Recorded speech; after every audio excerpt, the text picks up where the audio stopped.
Welcome to session 8, everybody.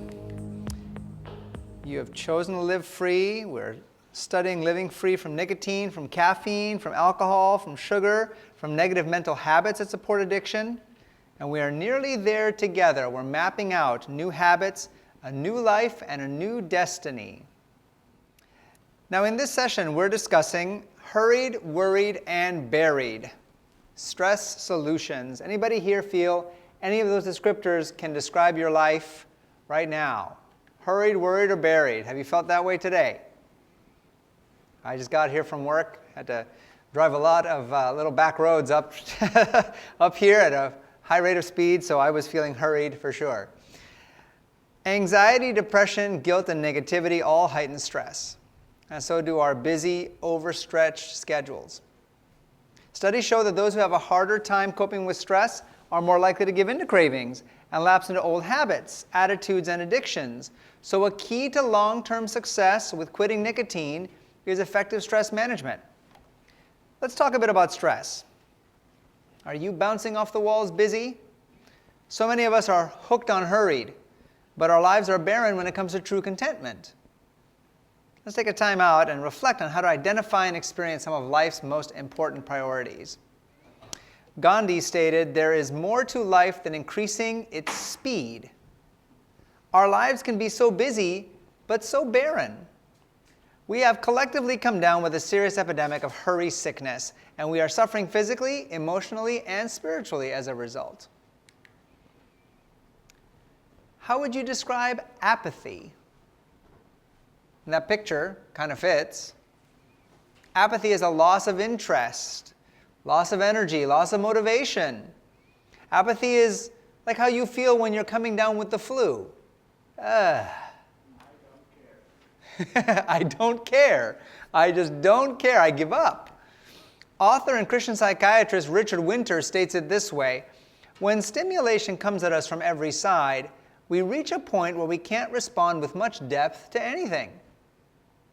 We become apathetic. Can you relate to this overstimulation? I think many of us can. Winter goes on. Bombarded with so much that demands our attention, we tend to shut down our attention to everything. We now carry the whole world in our pockets with our smartphones. We have instant access to news, weather, shopping, friends, work, email, texting. All kinds of alerts popping in here. At the touch of a finger, we can stream a movie, watch a TV show, check up on the sporting event, play a video game, all in this little device. Are you managing your media? Or is your media managing you? Is it stealing away your precious time with TMI? Too much information? Does your whole life feel like an emergency? Like a house afire? Our bodies respond to the panic signals when we are frantic and worried, even if we're frantic and worried over little things. Too often we confuse urgent with important. I can be running for all I'm worth, making sure I get to this appointment and that thing and get this project done in a meeting, but my panic and lack of priorities still cause the same level of metabolic mayhem, mental exhaustion, and emotional irritability as if I was dealing with actual 5-alarm fire emergencies. We can be so busy doing things that feel like an emergency, but in the big picture, they may not be that important at all. And after a day spent chasing after urgent priorities and wading through a pile of notifications and media, how often do we end the day feeling blasé, jaded, unsatisfied with what we've accomplished? Apathetic. Even doing too many good things can crowd out life's best and most important priorities. It is possible to say yes too many times. Lacking boundaries to protect your mental headspace, your personal time, can result in a life full of important accomplishments, yes, but at the cost of your personal sanity and healthy living. So what is it going to take to get out from under the hurried, worried, and buried burden? The dictionary defines resiliency as the ability to recover quickly from misfortune.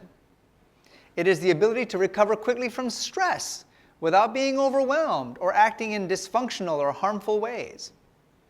So let's take a breath and explore principles and tactics for managing stress through resiliency. First, we are actually going to take a breath. I want you to notice how you feel after a good deep breath. Here we go. That took 2.5 to 3 seconds to do that. But a deep breath is an easy way to start resetting your mind into going on a path towards resiliency and stress management. When you're feeling that stress, you're talking faster, you feel like you're just not getting a good breath, taking a deep breath is a way of saying, yes, okay, I've noticed how my body's feeling, and I'm ready to make a change. The following principles will help you achieve balance while striving for personal, family, and professional success. Building balance. Like a Jenga tower, our resiliency needs balance in order to stay upright, but sometimes we'll have areas in which we're strong and other areas where we're weak. You may find you're strong in one area finding balance, like taking time for your physical health, but you might need to be more intentional in taking time for another area, such as taking time for your mental health. One thing is certain, all of these areas are essential for your mental health and stress management. Let's look at each of these principles in more detail. Attention everyone, I'm giving you urgent permission to pare down before you wear down. Often life's most important priorities such as sleep, good nutrition, exercise, time with God, time with others, suffer neglect until a genuine crisis occurs. The crisis may come in the form of broken mental health or physical health, a deteriorating relationship, a broken relationship with God. And then we realize, oh, I need to be taking better care of myself. Oh, I need to take better care of my relationships. But why wait for the crisis? We can begin making incremental changes now. How do we pare down? How do we whittle away the stresses and demands? Well, one important keystone block in the Jenga tower is taking time for your mental health. Mentally refreshing diversions like hobbies, social time, reading, and recreation are like mini vacations for your brain and body. Switching mental gears to refreshing activities even helps reduce chronic pain. What do you love to do that also refreshes your mind and body? Are you giving yourself permission to have fun, to enjoy a mini vacation during the day or the week? If not, then I'm going to do it. I give you permission to have healthy, helpful fun from time to time. Healthy and helpful fun. Do you see the word recreation on the slide? There's a difference between entertainment and recreation. And the difference is right there in the names. Entertainment is your mind being entertained, distracted, diverted from doing anything else, typically being diverted from doing anything productive. Recreation is your mind and your body engaged in enjoyable hobbies or play, which recreate healthier choices, recreate better habits. Diving into your device to check social media or watch a movie is entertainment, it's a diversion, but it doesn't actually refresh your mind or build better physical or mental habits. I guess you could make some exception for tech-integrated exercise devices like a Peloton, but even those devices tend to use the principle of experience points or bonuses, concepts taken from video games to get your mind hooked on their exercise product. So be cautious. I was really glad that in session 6, Dan shared his testimony of overcoming addiction to online video gaming. I also wasted thousands of hours playing video games starting in college, on through medical school and residency years. Finally, the Lord did take away my addiction when I realized I didn't want to continue playing violent video games with the eyes of my young toddler son watching, and I didn't want to miss precious moments of his early years while I just sat in front of a computer screen. But I can also attest to the momentary high of being entertained by playing video games. They seem like a fun mini vacation. They're right there on your screen, yet they always leave you so unsatisfied. Either unsatisfied with the way things went in the game because you didn't win, or unsatisfied with real life because in the video game, I'm so much cooler and successful. So don't fall for the shiny pixels and the promise of endless distraction and entertainment. Use the power of your will to choose recreation, activities that recreate and invigorate your mind and your body. Another important factor in improving mental health is becoming intentional about your attitude. Bad attitude is like a flat tire. You won't get far unless you change it.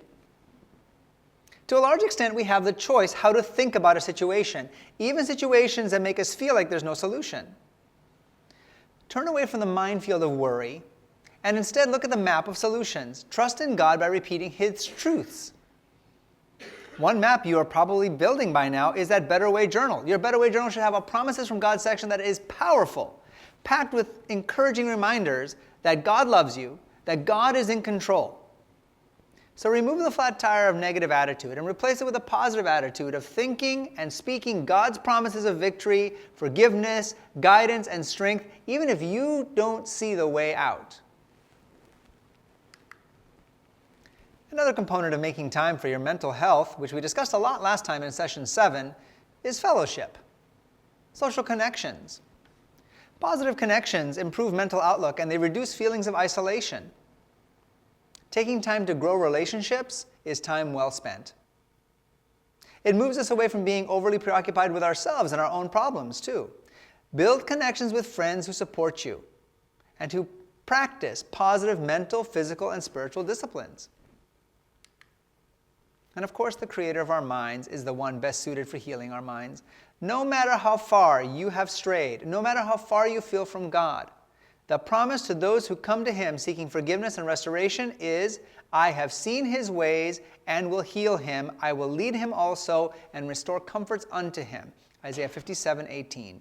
That's a good one for your promise page in your journal, isn't it? Isaiah 57:18. Trust yourself into God's hands. Yes, He's seen your ways. He's seen the choices you've made so far, yet He will heal you and lead you and restore you to greater health and happiness. He will provide opportunities for growth and change. Today's choices yield tomorrow's gifts. And remember, healing brain and body systems, which are stuck in a rut, takes time. It takes perseverance. But don't let past mistakes or future relapses keep you from getting back on course, stronger, wiser, more determined. Let's look at another keystone block in the Jenga tower of resiliency: physical health. Nutrition, caffeine, sugar, and alcohol rob the nervous system of real strength and lead to fatigue, cravings, and addiction. To build stress protection, take time to fill your body with power foods to protect and fight back. We discussed how to use nutrition to help you quit nicotine during session 4, and Dan emphasized the importance of also removing caffeine and alcohol in session 6. But here's some specifics about nutrition and stress management. Higher blood levels of powerful plant chemicals found in colorful vegetables and fruit are directly linked to less irritability, stress, and sleeplessness. A diet based on fruits, vegetables, nuts, and whole grains will put the brakes on self-destructive cellular activity through the body, and it will lower inflammation. Colorful plant foods release antioxidants that mop up cell-damaging free radical molecules, and they help repair brain communication systems.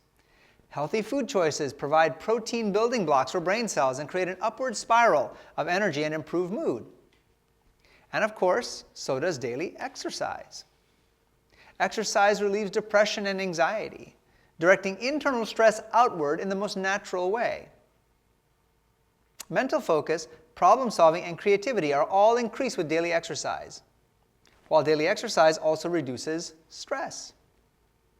And when you have the option to do that exercise outdoors in fresh air and sunshine, the stress-reducing benefits are maximized. In fact, speaking of being outdoors in fresh air and sunshine, that's where perhaps we can talk about the one legitimate benefit from smoking: outdoor smoking breaks. Dr. Neil Nedley, a physician specializing in lifestyle methods for recovery from depression and anxiety, has pointed out the following stress-reducing benefits from smoking. I bet you weren't expecting to hear the phrase benefits from smoking in the seminar, but here we are. The benefits of smoking are: smoke breaks get you out into sunlight. And sunlight has been shown to increase many healthy elements in your body, including the serotonin in your brain. Smoke breaks get you out into fresher air. And outdoor air has been shown to have a high ratio of negative charged ions, which reduce stress to the body and the brain. Smoking makes you take deeper breaths as you inhale. And deeper breathing increases the flow of oxygen to the brain, helps to clear stress chemicals from the body. In general, being outdoors usually feels less stressful than being indoors. Well, that's quite a nice list, but don't get too excited. I don't want you to actually write this down in your journal. It's not a separate page. Good reasons to start smoking again. No. Because after all, you can get all those benefits from going outside and doing exercise outside without smoking. You can go into the sunlight to stand, walk, or exercise without smoking and still get the serotonin boost. That outdoor air has more negative charged ions, but tobacco smoke cancels out negative ions. And you can take those deep breaths without smoking. In fact, if you're exercising outdoors, you'll definitely be breathing more air and more negative charged ions than if you're smoking outdoors. Oh, and let's not overlook another benefit of outdoor exercise I should mention. Vitamin D, the sunshine vitamin, is also essential to healthy immune function and cheerful mood. I hope you all got yourself a bit of sunlight exposure in these last few days of beautiful, unseasonal weather. Here in the northern part of the globe, we have long, dark winters, typically, with little sunlight to generate vitamin D through our skin. So most of us would benefit from being on a daily vitamin D3 supplement. Now, if you're in doubt about your levels, your personal doctor can order a simple blood test to check your levels. But in general, vitamin D is very safe to take daily, even if you don't know your blood level. There are guidelines online for recommended daily intake depending on your age, whether or not you're a pregnant or breastfeeding female. But most adults should take 2,000 to 4,000 units of vitamin D3 daily. Exercise builds many things: physical and mental, stamina, strength, endurance, flexibility, and balance. Life is a marathon, not a sprint. You're training for life. All these things that we are working on changing and developing better habits for are planning for the long term. Your body and mind must be exercised and trained to have usefulness, strength, and endurance for the long haul. It will pay you rich returns in increased energy, increased joy, increased strength. Daily exercise is based on a decision of the will, not a mood. When you decide to exercise, you will come up with a plan, one that fits your schedule, your whereabouts, the weather. We discussed exercise during session 5, but as a refresher, begin according to your current ability and challenge yourself to improve. Don't exercise to injury, exercise to strength. And if you're new to the whole concept of physical exercise, I strongly encourage you to work with a physical trainer, at least to get you started. Personal physical trainers can help you find a regimen that works for you, and they'll help you learn the safe methods of doing your chosen exercise activities. Plus, it's very motivating to know that, well, you're paying someone to get you exercising. You will tend to do more exercise just to get your money's worth. Speaking about the benefits of exercise on stress, psychiatrist John Rady says, stress results from the brain getting locked into the same pattern, typically one that is marked by pessimism, fear, and retreat. Exercise, he goes on, controls the emotional and physical feelings of stress, and it also works at the cellular level. It transforms the brain. We have a motto we've mentioned before in regards to that connection between exercise and stress. Anybody remember that motto? Motion does what? Motion balances emotion. Exercise dials down disabling anxiety, which affects about 40 million people. Chronic anxiety takes a huge tax on physical and mental energy. A good exercise program is one way to chip away at the problem. Exercise benefits and reduces anxiety in many ways. Physical activity, especially aerobic activity, lowers the resting tension of muscles. Physical activity interrupts the anxiety feedback loop in the brain. Racing thoughts. If the body is relaxed after exercise, the brain is less prone to worry. And just like a good nutritious diet will fuel good exercise, exercise also improves sleep quality. Rested people wake up with lower circulating stress hormones and more stable daytime blood sugar control. The pace, noise, expectations, and interruptions of modern life have not soothed our spirits, satisfied our deepest needs, or contributed to our physical need for rest. Instead, people in modern societies tend to endure higher stress hormone levels. And at least part of the epidemic of diabetes in developed countries is due to the lack of real rest in our routines. We must make rest and sleep a priority in our lives. Sleep debt decreases the brain's ability to function, especially areas of the brain responsible for things such as attention, complex planning, judgment, problem solving, initiative, creativity. I'm sure you can imagine many areas of your life that are impacted when those areas of your brain aren't functioning well. Now, we discussed sleep in detail during session 5, but here's a review of how to improve your sleep. Now, first, we're going to make sure to wake up our minds to talk about sleep. So let's do what we've done before. Let's go hands up in the air, wriggle the fingers, and now stretching the elbows and arms and relax. All right. Now you're awake to talk about sleep. Number 1, establish a sleep routine. Number 2, slow your evening pace. Number 3, leave media alone at night. Let's talk about these first 3. What sleep routines do you have that signal your brain and body that it's time to wind down and prepare for sleep? Just think for a moment. What kind of things do you either take cues from or intentionally do as bedtime approaches that helps to tell your body, yep, we're getting into that sleep pattern, we're getting into the routine to get ready for bed? Why don't we go ahead and pull the microphone and see if anybody has anything they'd like to contribute to this one? Got one right up here.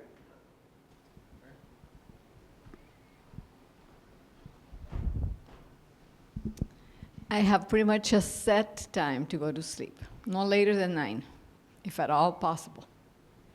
If your life can be set up in such a way that you know this is my bedtime, you are going to have a much easier time falling asleep every time.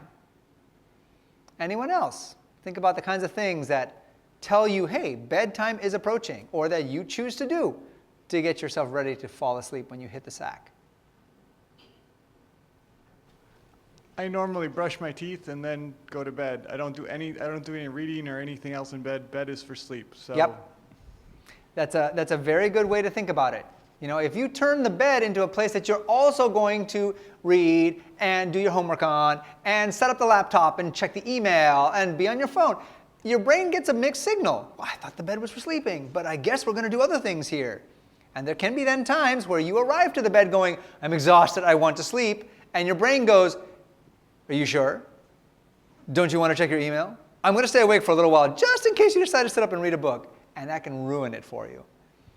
Then you get up, go over to the chair, and then check it. That's and then right. You go back to bed when you're done. That's right. Sleep hygienists and sleep specialists tell you, if you're having trouble falling asleep, don't lay in bed. Don't toss and turn and hope for sleep. Get up, go somewhere else for a little bit, do something to kind of tell your brain, we are doing other things over here. Now we're going back to be bored and fall asleep in bed. I saw a couple other hands. I start nodding off. You start nodding off, and that tells you that it's time to get to bed? Yes. So is that something that happens even before you get in bed? Like you'll find yourself like sitting in the living room or sitting in the dining room and nodding off? Yes. Yes. And so then the important part becomes, if your body's giving you that cue to say, yes, I will follow that cue and go to bed. All too often we train ourselves to go, all right, I'm feeling tired, but I'm going to muscle through this. Or worst case scenario, oh, well, I'm exhausted. It's late at night. I'd better drink a stimulant. No, you're ruining your sleep. We had Carol up here with a comment. Change my clothes. Say that again? Change my clothes. Change your clothes. Okay, so you have clothes that you specifically set for bedtime. That sounds so simple, right? What's the big deal about pajamas? And yet, having the action of going, and now I'm putting on the clothes that accompany me to bed when I lay down and go to sleep. It sounds like you're training a toddler, and in a way you are. Your brain needs these cues to go, ah yes, sleep time is the natural next thing to take place. Other sleep routines that you might find helpful if you're not having these already. A warm beverage as you're getting ready for the bedtime. An herbal tea or even a warm cup of water. Curling up in your favorite chair with a book, not in your bedroom, but as a routine that I'm going to sit down and perhaps read the Bible or take time to pray or read the promises from God in my journal. Maybe a relaxing bath or shower. Any low stress, low excitement ritual repeated every evening in the final hour before you go to bed helps to condition your brain to expect that sleep is coming soon, so it's time to feel sleepy. Probably one of the most challenging disciplines is leaving media alone several hours before bed. Have you ever found yourself doom scrolling in bed? You heard that term before? Doom scrolling?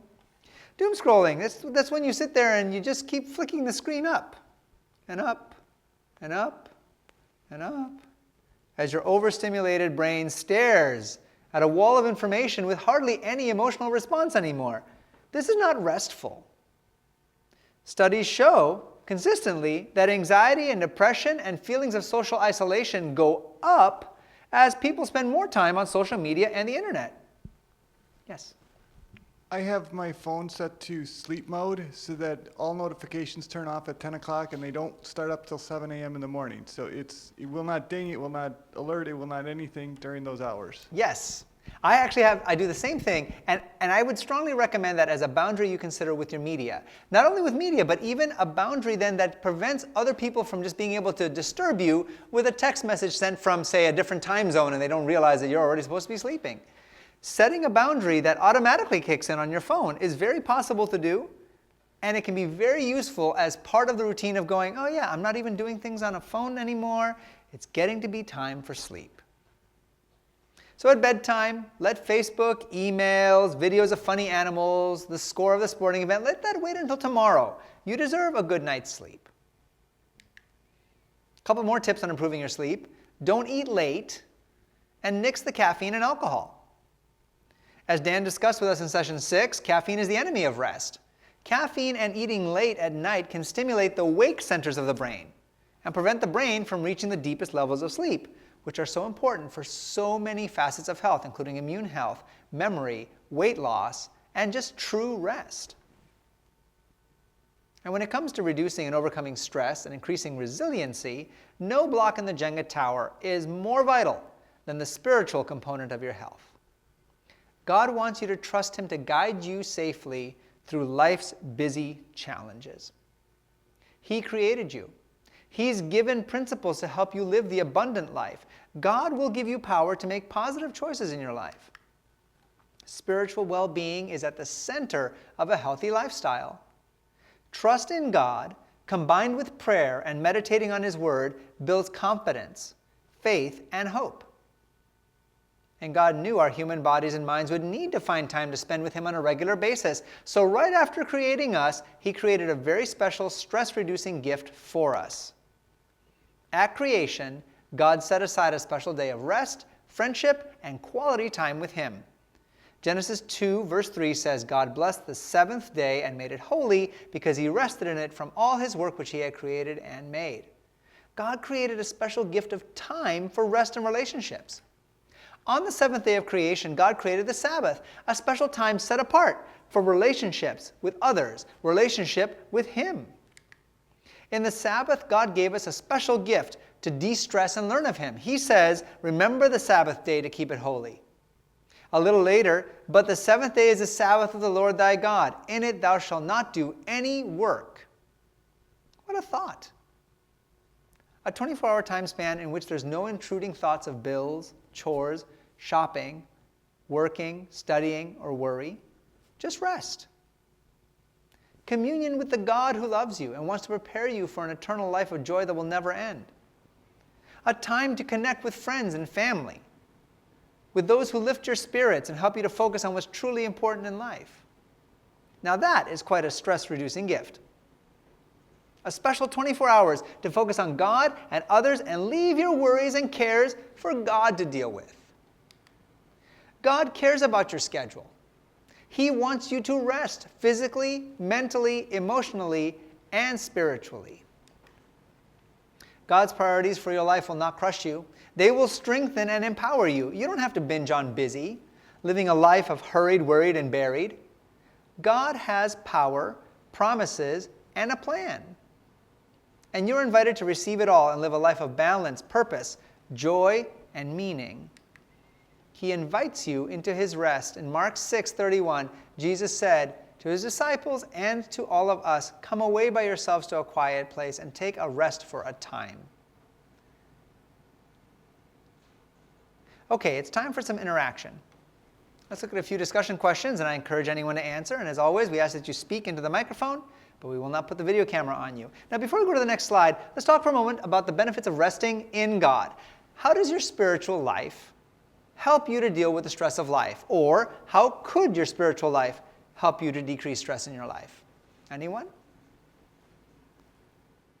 I think that it just breaks up the rest of the week. It makes it something that's totally different and totally special, and it just more restful, less stress. There's really nothing else to it. So you're referring specifically to a Sabbath rest. Right. That's what gives you a break to the monotony of every day doing the same schedule. Correct.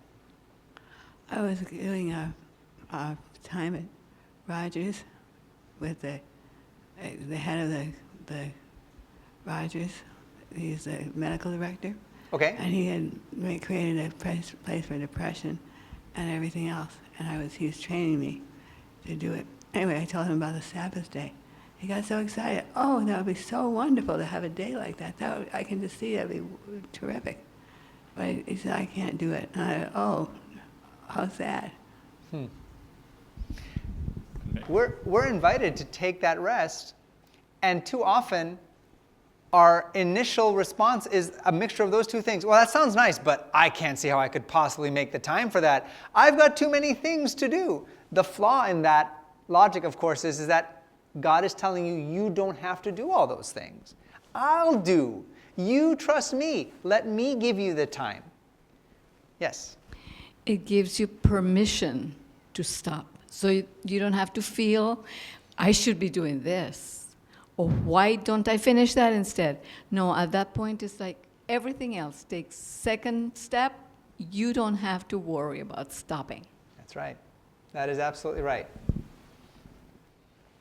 On a daily basis, when you start to worry, if you take time to pray and remind yourself, like you said, reading those promises, bring them back to memory, you're reminded, yes,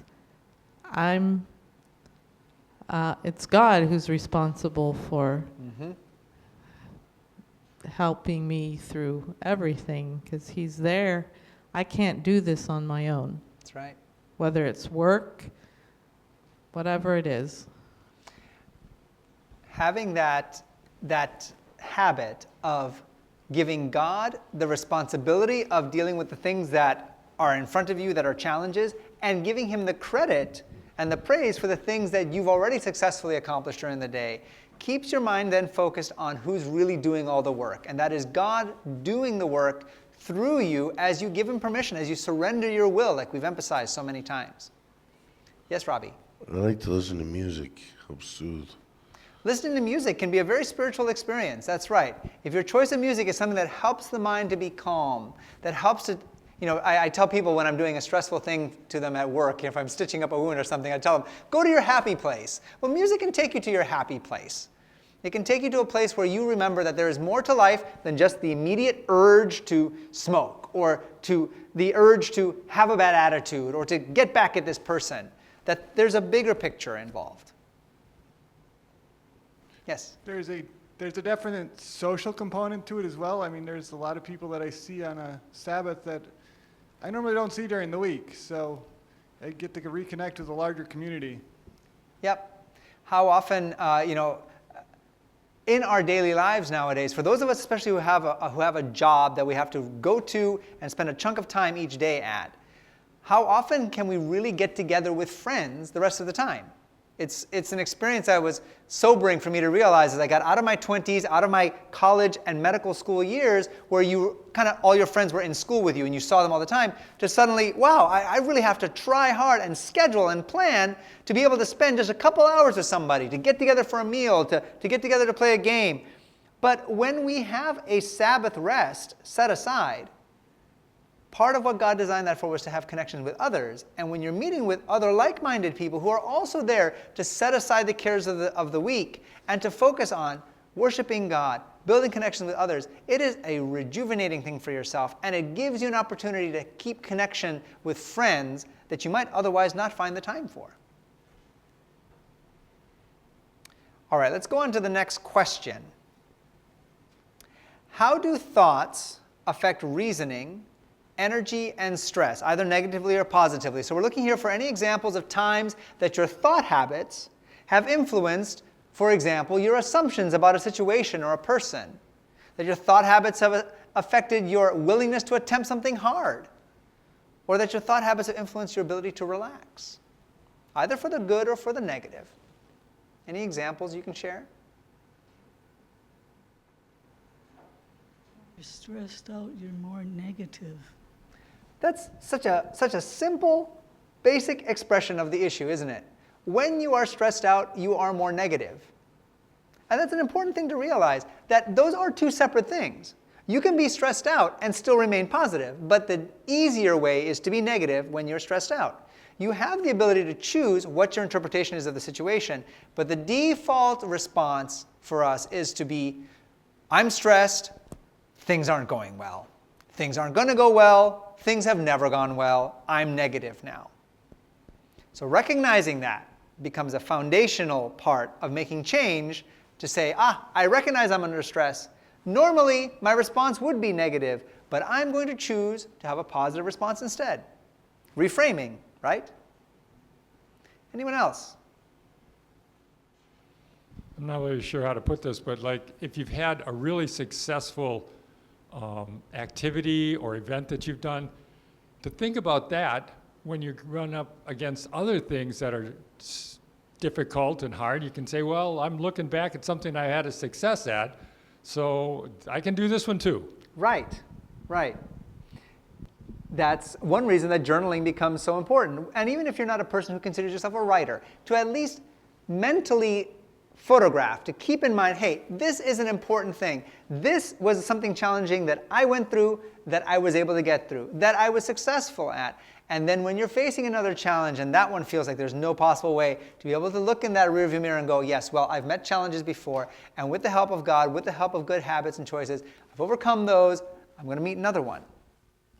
Yes? With the Parkinson's, every day I have challenges. Yes. Sometimes I shake so badly I can't do anything. Mm-hmm. Then I'm tempted to go, oh, this is awful. But then every morning my son or my granddaughter takes me out walking. And I found out that on the treadmill I can go 3.5 miles per hour. And so I walk pretty fast down the road too. I have some poles and I go, well, it's very helpful because then later in the day if I have a bad time I go, oh, but I walked this morning and that went really well, so I can do it again tomorrow morning. That is an excellent thought habit. That's right. So again, you're taking those good moments and going, I'm going to bookmark this and refer back to it when something else is going on that isn't optimal for me, or where I might be tempted to feel, oh, well, let's get negative. I have good times. I've had better times. I can have better times again. Yes? Kind of along the same line, there are times in my life when I had a problem and there was no solution. I talked to other people, I couldn't find any, but when I gave it to God, a new thought came to my mind or something happened that it couldn't have been otherwise than God intervening. I'm trying to write those down so that I can go back over them and remember. So it's kind of the same idea. Yeah. If God helped me then, why would he not help me now? That's right. That's right. There was a reason that God told the Israelites, make sure you write down the things that you have seen me do for you now, so you can recite them to yourself, so you can tell your children about them, because it seems weird, but we're able to forget miraculous things that God has done for us. Successes that only he could have brought through. It can be so easy to become under stress, turn negative, and go, oh, this is just how it's always been. No, God has done great things for you before. He has done the most great thing, and that is sending his son to live and die and live again for you. He has done so much for you. Don't lose track of that in the stress of the moment. Recite those things. Refresh your mind about those things. I love that that's a theme that's developed out of what we've been talking about here. The importance of looking back on what God has done for you to be able to have greater faith that he will do more for you. Let's go to the second question. Seems similar, but it is different. What lifestyle choices affect stress levels for either negatively or positively? So any examples of choices that you've made, nutrition, exercise, sleep, time with God, and how those have influenced, for example, the kinds of thoughts that are running through your mind, or your ability to fall asleep, or your enjoyment of simple things in life. Well, a big one is financial. If you have a savings account, if you manage your money accurately, then it's a lot less stressful when a bill comes up. It's not just, oh good, I can pay it, I won't get in trouble with the law, but it's that even now I can sleep better knowing this is going to be handled, we can budget for this, we're going to be okay. Anyone else? I know that when I do occasionally choose to stay up later than I normally would, I've been working for a few days, now I've got a day off ahead of me, especially if it's a day off where the kids are going to be busy doing something else and I'll have the day to myself. Sometimes the temptation is, well, I'll stay up a little bit later. I can catch up on my sleep tomorrow if I need it, which rarely happens. The opportunity to take a nap in my household, yeah.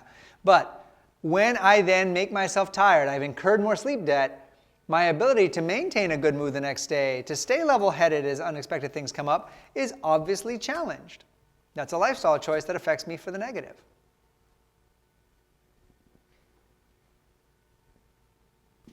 I know we've mentioned it a couple times in here, but going on a daily walk, making sure you get outside, and even if the weather's not good, there's just get better gear. I mean, or choose an indoor facility to utilize. But daily exercise is really helpful for stress levels. Yep.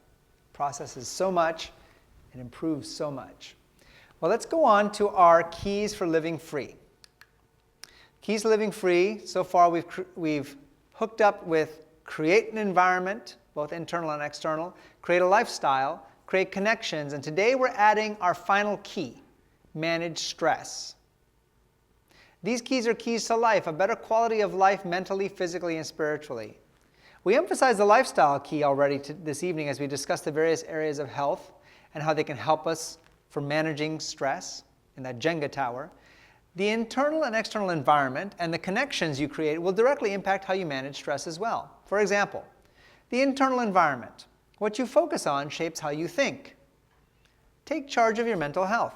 Mentally refreshing diversions like outdoor creative hobbies, social time, reading inspiring books, and recreation are like mini vacations for your brain and body. But on the flip side, you definitely want to avoid things like violent or sexually explicit material, which reinforce brain pathways that involve unhealthy ways of dealing with stressful situations.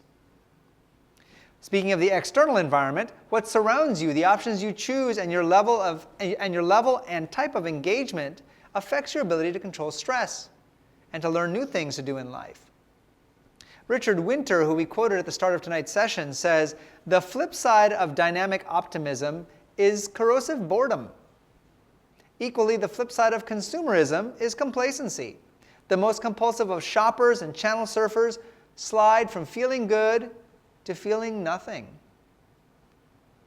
Connections. Positive connections with others provide opportunities to mature, to learn, to contribute, and to create positive, healthy boundaries. All of those are skills that help to reduce interpersonal stress at home, work, school, and play. Of course, I encourage you to continue journaling better thoughts and actions in your Better Way journal. Go back and read some of the entries you've already written, taking special notice of how those better choices have led to less stress and better stress management for you in this journey to freedom. All right, we have a little more discussion. Which of the keys to living free are you ready to implement? As a quick review, which of these are you ready to implement specifically when it comes to managing stress? Your internal environment, what you spend time thinking about. Your external environment, what you spend time doing or surrounding yourself with. Creating a lifestyle, your intentional choices in nutrition, water, exercise, and sleep, so powerful in how they connect to stress. And in creating connection, connecting with God intentionally, such as on the Sabbath day of rest that He gave us every week. You don't have to do everything at once, but I encourage you to make a step towards at least one key per day.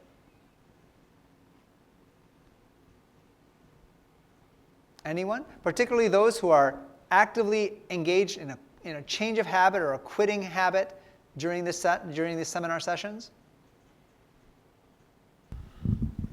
Cuddle with my puppy and listen to music. And that falls into your environment, both your external environment, your dog, there for companionship, the music around you, and it also plays a role in your internal environment then too. Changes the way you think. The other question is, what is your action step? Are there any specific things you can do to manage stress? We talked about such concepts tonight, such as Pare down before you wear down. Make time for healthy recreational fun. Replace the flat tire of negativity with that full tire of God's promises. And we talked about prioritizing all of those things before a crisis hits. Is there a specific action step from those things we've learned tonight about managing stress that you want to take into your lifestyle? Dan, we have someone here. I find that when I make lists, I can manage my time much better and the stress as well. Mm-hmm. It's helping me not to have to remember it, and then I go from one thing to the next, and you hardly accomplish anything. Right. But when you have a list, then it's much easier. Instead of getting half of every project done, get a project done, check it off, move to the next. Yes, I've been there. Anyone else? I think it's funny that people say that they'll have more time when they retire. And yet if they talk to people that retire, they're more busy than they were before. So my action step would be to retire from retiring. Yeah, and I think what we can draw from that also is don't wait for some future magical date and time and situation where now I'll finally have all the time in the world. There's always the unexpected that's going to come. There's illness, there's family drama, there's finances that can change. Don't wait until then. Start working, making incremental changes now, and just developing that habit of, hey, I'm always moving towards a goal of improving this, of decreasing my stress. It's actually something I try to put in, I've been trying to put in for a while, but I find it very helpful to think of some way when I'm starting to feel real stressed, is how can I share with others? Some way to either help or brighten someone's day. Mm-hmm. And that brightens mine then. Yeah. We've said it before. Connections work both ways.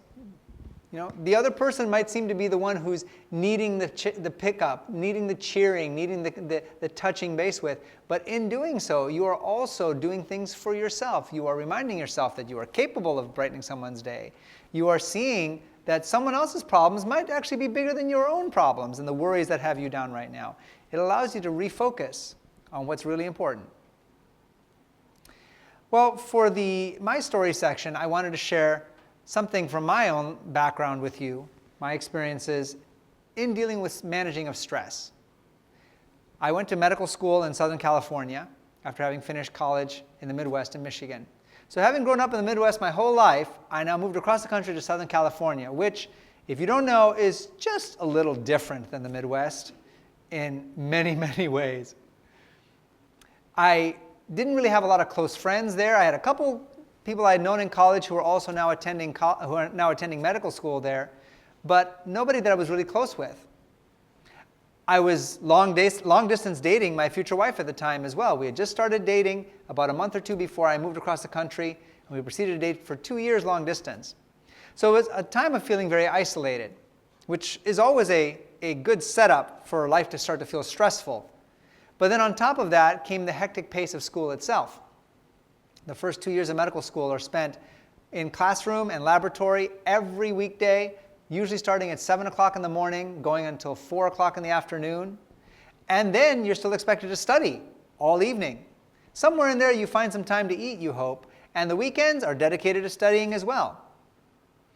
Things are hectic from the beginning, and then as you get closer to exam times, there's exam weeks that come up every few weeks in which you now are going to be taking one big exam on one big class, followed by another big exam on another big class, often back to back, just hours apart, for an entire week of exams at a time. Those have become the most particularly hectic, stressful, hurried, worried, and buried times of my life. It was a very difficult time to learn how to manage stress. I had already developed some stress management abilities in college, but to be honest, college hadn't been that difficult for me. I wasted a lot of time, like I said, playing computer games, and I could still kind of skate through classes and figure things out and manage to get by. But now medical school was a whole other level, and I was finding myself feeling like I was drowning all the time, waking up in the morning worrying about things, going to bed worrying about things. And what I found was that one habit that I had had taught to me since childhood, and which had become even more important to me as my spiritual connection with God had become refreshed and polished in my years in college, was Sabbath rest. The blessing of Sabbath rest for me was, like my mom mentioned earlier, that it gave me permission to not worry about the fact that I wasn't doing things. From Friday sundown, sometimes studying the book up until 3 minutes before sundown, and then going, all right, this book is closed, all my notebooks, all my notes, all the review materials, they get shoved into the desk, and I am not going to look at them for the next 24 hours. That was such a relief. It sounds almost childish, but it was like I didn't have any control of the situation. Oh no, I can't study, poor me, because I'm going to spend Sabbath with God and with family. And I loved that feeling. It was amazing how much could get packed into those 24 hours of not studying that would then carry me through the next week. A Friday evening meal with friends and then just cracking out musical instruments and playing music. Going to bed, getting up in the morning, not having to immediately snarf something down and run off to class, eating a regular meal, not having to carry my textbook around with me, going to church instead with a Bible under my arm, maybe participating in church in some way, whether it was musically or doing drama, and then spending time with friends in the afternoon, going hiking in the mountains, just laying around, riding bikes, sitting around, just joking around, but not having any feeling of guilt for not studying. And it was interesting because it was a campus, the Loma Linda University, which is a Seventh-day Adventist campus, but they have many people who attend who aren't Seventh-day Adventists and therefore don't really have any concept or interest in resting on the seventh day. So on that Sabbath day, as I'd be passing through on the campus, walking to and from my apartment to church, I would see people in and out of the library, in and out of the study buildings, in and out of the lab buildings, getting their cramming in, doing more work, trying to use that one precious weekend day to make sure to get ahead and get that knowledge into their minds.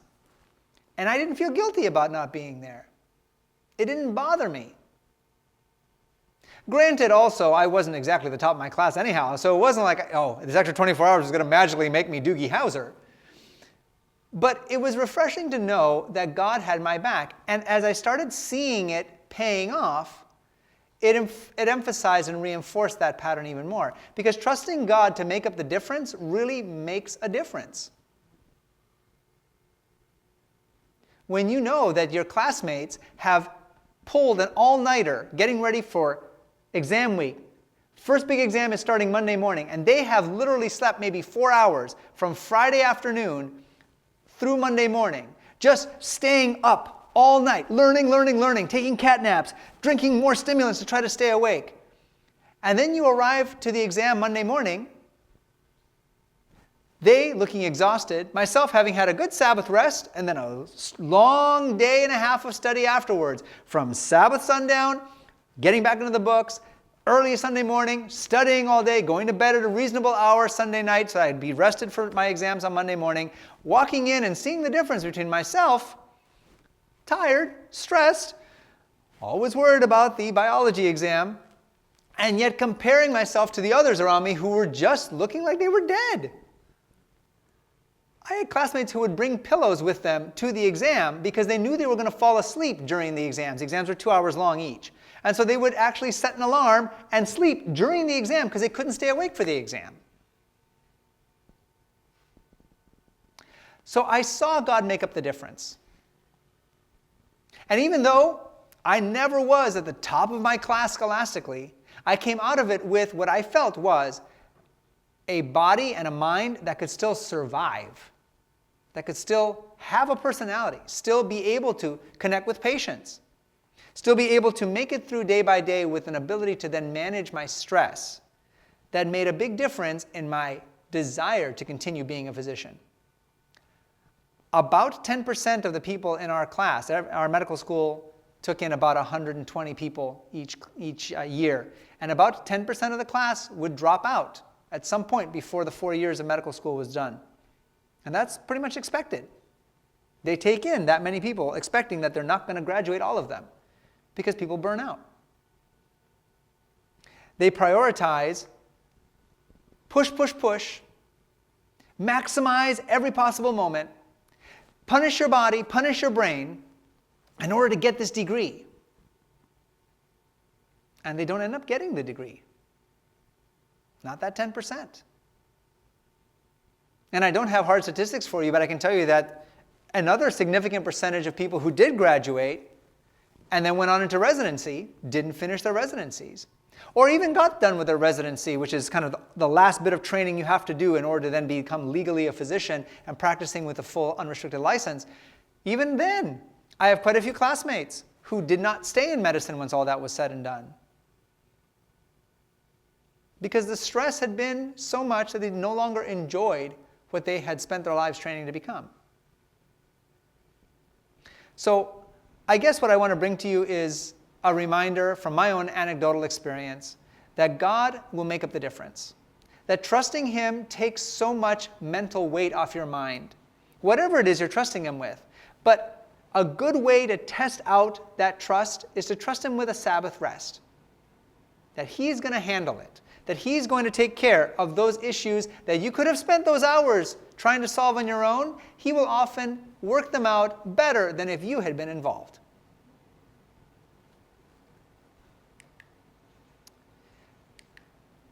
I'd love to hear if anything moved you from my experience, if it resonated with something you've experienced, or if it made you think, I'd like to try something like that sometime. I'd like to trust God more visibly, in a more concrete fashion, in order to be able to show that He has given me something I can depend on. We had a hand up here. At one of the times that I spoke earlier this evening, I was glad that I chose the other one, because I was going to speak about that exactly. Because when you take home exams, you work on them all the time. I mean, you just take time to eat and time to maybe sleep. But when sundown came on Friday evening, you didn't care, you didn't feel any guilt not taking up those books. And not only for myself, but even for the rest of my family. Mm-hmm. I remember in high school, someone was talking to my sister and saying to her, "How come you got better grades on that exam? I studied the whole weekend. You took a whole day off." And so yes, you learn very early that God indeed makes up for it all. Mm-hmm. Mm-hmm. I think it was the same way with my career as a elementary school teacher. That's a recipe for stress. But come the weekend, it seemed like I was always in the back of my mind, that for school, I'm going to do that. And on Sabbath, just cut that all out, and what a rest it was. Mm-hmm.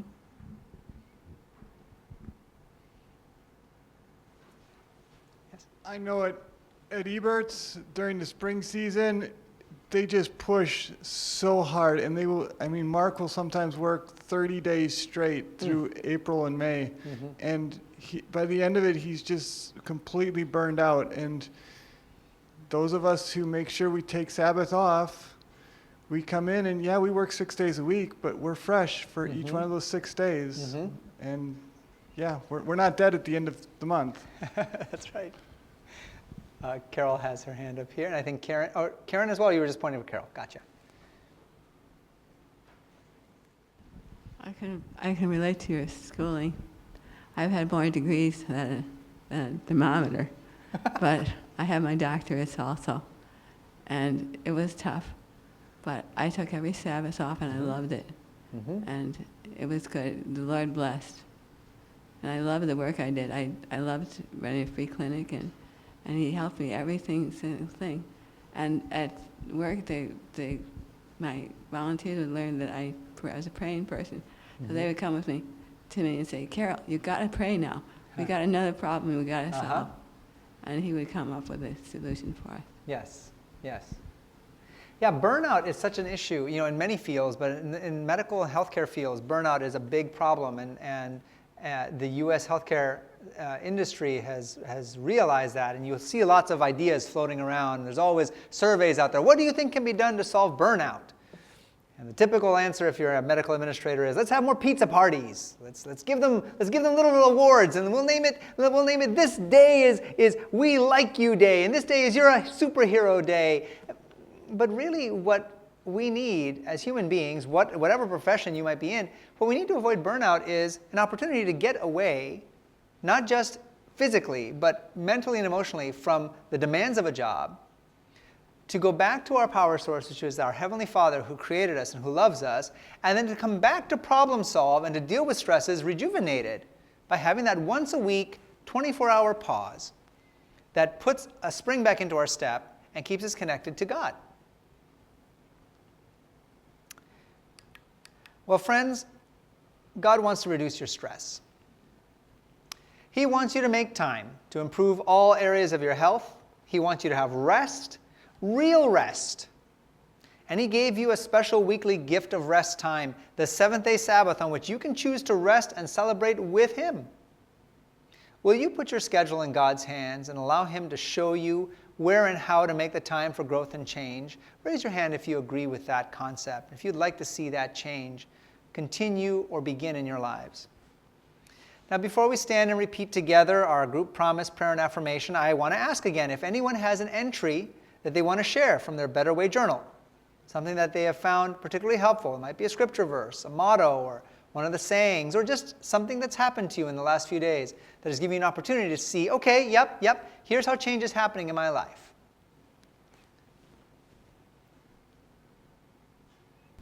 I notice when I drink water more, I exercise more. When you drink water more, you exercise more. That's right. Now, at a very basic level, if you drink enough water, you're going to get more exercise just by having to walk back and forth to the bathroom.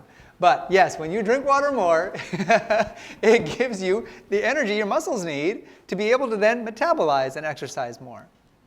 Anyone else? Yes, Karen. I've been having help from Coralie, helping me think about what I'm doing and praying that I can give it up. The connection with a friend who cares about you and who wants you to succeed and who looks at you with those eyes of faith saying, I know you can succeed. That means a lot, doesn't it? So important. Make sure you are staying in contact with your living free friend. Make sure that if you are planning on making more changes in the future, that you are finding those connections, that you get the support that you need. That is so key. Thank you for sharing. Let's stand and repeat together our group promise, prayer, and affirmation. Our special promise, Philippians 4:13. I can do all things through Christ who strengthens me. God knows how to deliver you out of temptation. He knows how to handle your stress. He will put the desire in your heart and help you to persevere, to quit for good, to build a new life, to have a life without chains of addiction, to have a life that's full of the ability to manage the stress that comes up on a day-to-day basis. Let's say it one more time. I can do all things through Christ who strengthens me. Let's say our prayer together out loud. Dear God, thank you that by your power and strength, I am living free. And lastly, we're remembering that we're not just removing nicotine, we're replacing it with a life of living free. Free of the stress that has often kept us turning back to things like nicotine, alcohol, caffeine, sugar, and other habits which really only mask or worsen the stress. So let's say it together. I hate nicotine, but I love living free. Please bow your heads with me. We thank you, Heavenly Father, that you created us to have the ability to choose, to analyze situations, and to make intentional choices, to make lifestyle choices that will help us to not have as much stress and to be able to manage the stress that is there. And we above all praise you for being so wise that as soon as you created us, you also then created the concept of a rest day, a day that we could show faith in you, practice it, and test it out by resting in you, by leaving the worries of the week for 24 hours in your hands alone, and to be able to just connect with you and connect with those around us. Thank you that you love us that much, that you are so wise in how you love us. Bless us as we go from this place and continue to be with each person who is continuing to step towards a better life, a better destiny of living free from addiction. Thank you for your love. Amen. There are 3 balanced living tracks for you tonight. First one is Hurried, Worried, and Buried, The Entertainment Trap, and Chronic Pain. Make sure you also received your handout for tonight, which was Stress Savers in a Nutshell. Again, the links that are on the screen allow you to download the tracks and the handouts, and the seminars are all being uploaded to YouTube. All 7 seminars so far are online already for you to see, to share with others, as well as to access links to all the items we've mentioned in the presentations. And I want to point out, for those of you who might be watching on YouTube or on television, this current live seminar series will be done by the end of this week, which is in early March 2025. But if you're finding this information helpful and you'd be interested in attending a live 10-seminar series here at Watertown Church, with the support that we can offer you through our Living Free friends, through handouts, through the exposure to hands-on, person-to-person exposure, we would love to help you to do that. And we invite you to call or text Coralie, who is our organizer, at 252-258-1788. She will then get your name down, and we'll make sure to then notify you of the next dates that we will do this seminar series. The next meeting is going to be March 3rd at 6 p.m. Once again, I won't be able to attend. I'll be at work, but Dan will lead us in a topic of depression recovery. I hope you can all be there. Have a good night.